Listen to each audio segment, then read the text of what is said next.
నమస్కారం, అశోక్ టీవీకి స్వాగతం.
ఇవ్వాలి కనీస వేతనం 26,000 రూపాయలు వెంటనే ఇవ్వాలి కనీస వేతనం 26,000 రూపాయలు వెంటనే ఇవ్వాలి కనీస వేతనం 26,000 రూపాయలు వెంటనే జిందాబాద్ జిందాబాద్ సిఐటియు జిందాబాద్ జిందాబాద్ జిందాబాద్ సిఐటియు జిందాబాద్ ఇవ్వాలి కనీస వేతనం 26,000 వెంటనే ఇవ్వాలి కనీస వేతనం 26,000 వెంటనే రద్దు చేయాలి బాల సంజీవని యాప్ని వెంటనే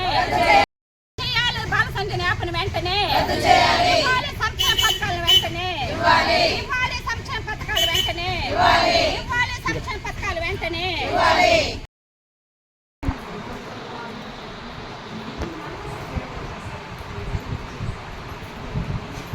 సిఐటియు నెల్లూరు ప్రధానంగా ఈరోజు అంగన్వాడీకి సంబంధించి గత ప్రభుత్వం 42 రోజుల పాటు సుదీర్ఘమైనటువంటి సమ్మె నిర్వహించాం. ఈ సమ్మె రాష్ట్ర వ్యాప్తంగా అనేక రకాల డిమాండ్స్తో ఆ యొక్క పోరాటం నిర్వహించాం. తర్వాత కొన్ని రకాల హామీలను కూడా అమలు చేస్తామని చెప్పారు, కానీ ఏ ఒక్కడు కూడా అమలు చేయలేదు. మరి ఈ కూటమి ప్రభుత్వం వచ్చిన తర్వాత కూటమి ప్రభుత్వం ఒక్కసారైనా సరే అంగన్వాడీలకు సంబంధించినటువంటి సమస్యల మీద మాట్లాడతారో చూద్దాం అనుకుంటే ఎక్కడ మాట్లాడే పరిస్థితి కూడా లేదు. అందుకని ఈరోజు మా ప్రధానమైన డిమాండ్ ఏంటంటే ఈరోజు బాల సంజీవని యాప్ పెట్టి మొత్తం గర్భిణీలకు సంబంధించి కావచ్చు, అక్కడ ఉండేటువంటి స్టూడెంట్స్కి సంబంధించి కావచ్చు, అన్నీ కూడా ఆ యాప్లోనే చేయమని చెప్పారు. మరి చేసేదానికి మా టీచర్లు సిద్ధంగా ఉన్నారు. కానీ గత 4 సంవత్సరాల కింద డిప్లో ఇచ్చినటువంటి ఫోన్లు ఇప్పటికీ దాన్నే ఆ ఫోన్లతోనే యూజ్ చేయమని చెప్తా ఉన్నారు. ఎక్కడ కూడా ఆ ఫోన్లు పనిచేసేటువంటి పరిస్థితి లేదు. అందుకని ఇప్పటికైనా సరే ఈ యొక్క యాప్ల్ని, బాల సంజీవని యాప్ల్ని రద్దు చేయాలని చెప్పి మేము డిమాండ్ చేస్తూ ఉన్నాం. ప్రధానమైనది ఈరోజు 26,000 రూపాయలు వేతనం ఇవ్వాలని చెప్పి డిమాండ్ చేస్తూ ఉన్నాం. అట్లాగే ఈరోజు ఈ ప్రభుత్వం, కూటమి ప్రభుత్వం వచ్చిన తర్వాత సంక్షేమ పథకాలు కూడా అమలు చేసే పరిస్థితి లేదు. ఈరోజు తల్లికి వందనం కింద ఉన్నారు. ఈ గవర్నమెంట్ వచ్చిన తర్వాత చంద్రబాబు నాయుడు గారు ఒకటే మాట చెప్పారు, ఎంతమంది బిడ్డలు ఇంట్లో ఉంటే ప్రతి ఒక్క బిడ్డకి కూడా తల్లికి వందనం అప్లై చేస్తూ ఉన్నారు. మరి ఈరోజు అంగన్వాడీ టీచర్లకు సంబంధించి ఒక ఇంట్లో 3 ఉన్నారు, 4 ఉన్నారు. ఆ బిడ్డలకి ఈరోజు సంక్షేమ పథకాలు అమలు చేసే పరిస్థితి లేదు, తల్లికి వందనం లేదు. మొన్నటిదాకా వెయిట్ చేశారు, మాకు కూడా పడతాయి ఎక్కడ పడేది. అందుకని ఈ విధానాన్ని వెంటనే ఆలోచించాలి.